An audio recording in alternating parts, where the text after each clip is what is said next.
Today we're going to be dropping the pan off the engine.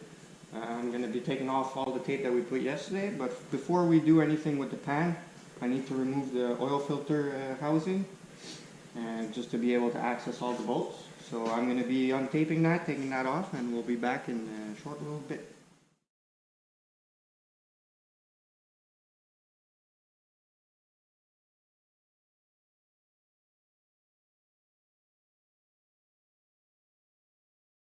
So I just untaped everything, took the oil filter off, well, the housing for the oil filter off. Now I got 5 bolts to take off, 2 on the other side before we can flip it and actually take the pan off. The 7 bolts are off. I'm going to be flipping the engine, just gotta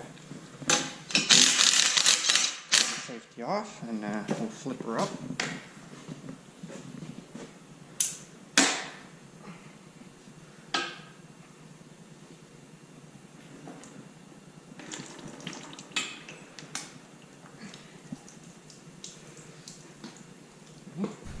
Alright, so I'm going to be taking off the bolts, and we're going to be taking the pan off right after. So there's a couple of 14s, and then the rest is all 10 millimeters.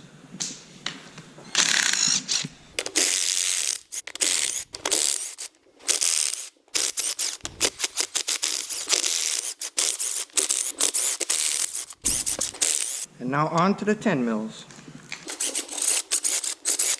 So now that I took off all the 10 mils and the 14 mil bolts all around the pan, I just need to lift it up. Good. Come right up.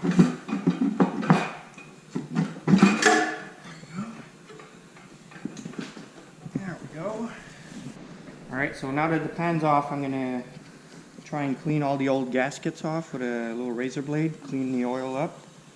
And then once it's all clean and ready to put a new gasket on and put it back on, we'll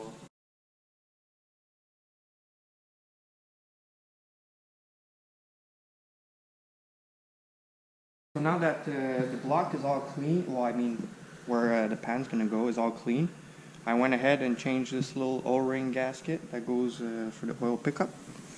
I didn't show you guys, but it's only 3 bolts. You can do these 3, you change the little O-ring, and then you put it back.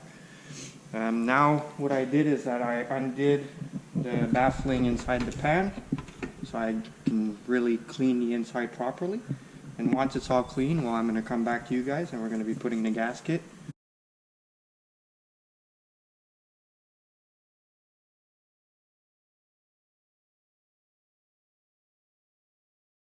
Okay, so before we install the pan and the gasket maker on the pan, I need to remove the rear main seal housing on the crank back here so we could change the rear main seal and then we could put the pan back on, because as you can see over here, if I put the pan on now, I'll have troubles changing the rear main seal.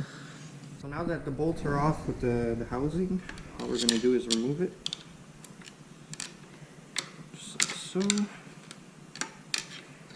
Careful nothing goes into the engine when you do this.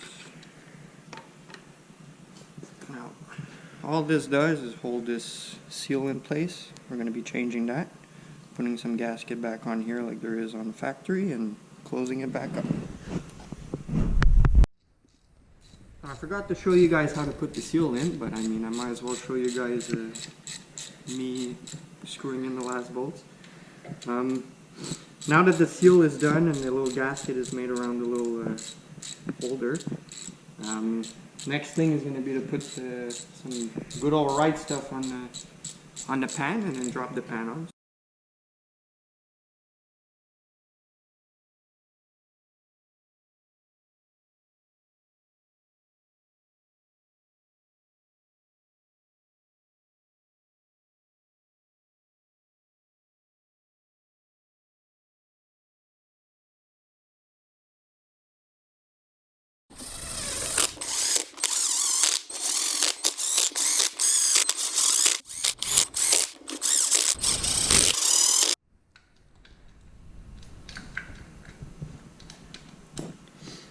Alright, so now that all the bottom bolts are tight, I'm going to flip the engine back over, put the last bolts for the diff and the axles, and then it's pretty much going to be it for today.